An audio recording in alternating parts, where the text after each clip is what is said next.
Ce dimanche 25 octobre 2015, des milliers d'Ivoiriens d'Île-de-France ont très tôt le matin pris d'assaut le palais de congrès de Montreuil au fin de choisir la prochaine personnalité qui doit commander aux destinées de la Côte d'Ivoire pour les 5 années à venir. Ils ont constitué une file d'attente d'un peu plus d'1,5 km qui serpentait dans les rues adjacentes au lieu unique du vote pour les Ivoiriens de Paris et de sa région. Prévu pour débuter à 8 h du matin, c'est un peu après 9 h que le scrutin a véritablement commencé. À la mi-journée, Koné Tidiane, président de la commission électorale près la représentation diplomatique ivoirienne, a donné un succinct point de presse au cours duquel il a annoncé un taux de participation qui avoisinait les 20% sur le coup des 14 h. À 20 h, à la fermeture des 36 bureaux de vote du Palais des Congrès de Montreuil et des 6 autres villes de province de France, il était difficile d'avoir les premières tendances du vote des Ivoiriens résidant en Hexagone.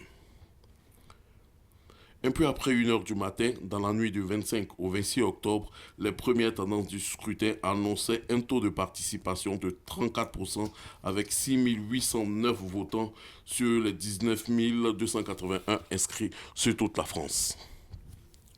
Quant aux Ivoiriens en région parisienne qui constituent le plus gros contingent d'Ivoiriens en Hexagone, ils se sont exprimés dans les 36 urnes du Palais des Congrès de Montreuil à hauteur de 37% du taux de participation, soit 6 047 votants sur 16 000 inscrits.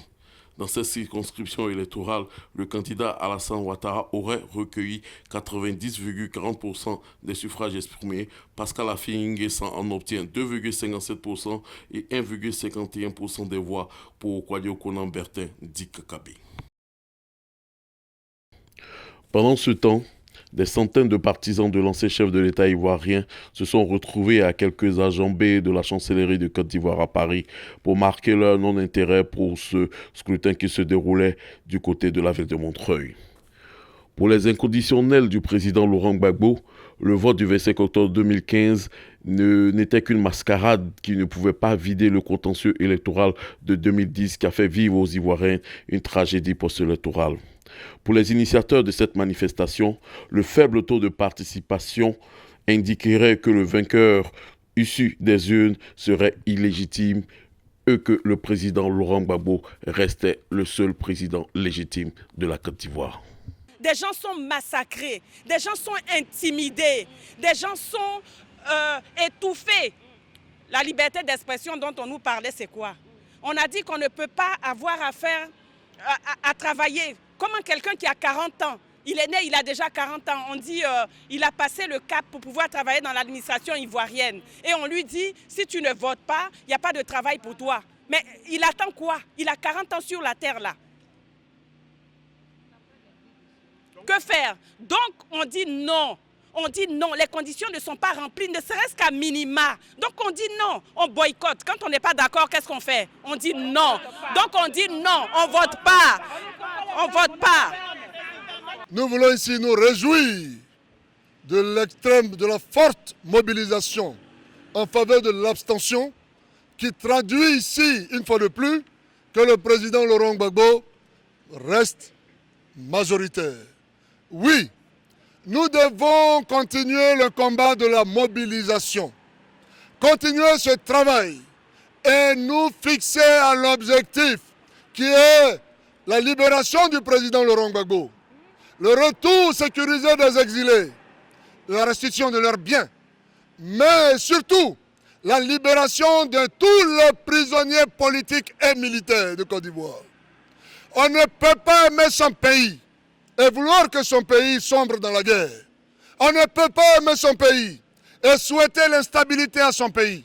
Mais nous disons tout simplement qu'aujourd'hui, Ouattara Alassane a organisé un référendum à la fraude. Et c'est ce que nous dénonçons. Nous disons que Ouattara Alassane réunit toutes les conditions pour récidiver son macabre exploit de 2010, où il a envoyé les Ivoiriens au mouroir. Souvenez-vous des morts de Guy Trozon, de Diokwe, de Bangolo, et j'en passe. Souvenez-vous de ces enfants qui ont été emprisonnés parce qu'ils portaient juste un t-shirt à l'effigie du président Laurent Gbagbo, de Simon Gbagbo, de Blé Goudé. C'est cela que nous dénonçons. C'est pourquoi nous avons dit depuis 2010 que si 2015 était resté une date constitutionnelle, les conditions n'étaient pas réunies pour que nous puissions organiser des élections qui nous sortent, bien évidemment, de cette situation chaotique que nous avons tous vécue. Notre pays va à volo. Et aujourd'hui, le désespoir des Ivoiriens se fait encore plus grand parce qu'ils ne voient pas l'avenir. Parce qu'aujourd'hui, avec ce passage programmé en force de Ouattara Alassane, les Ivoiriens sont perdus.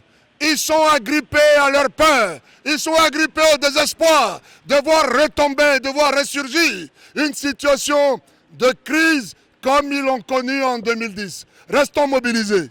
Restez mobilisés. Aux Ivoiriens qui sont en Côte d'Ivoire, restez mobilisés.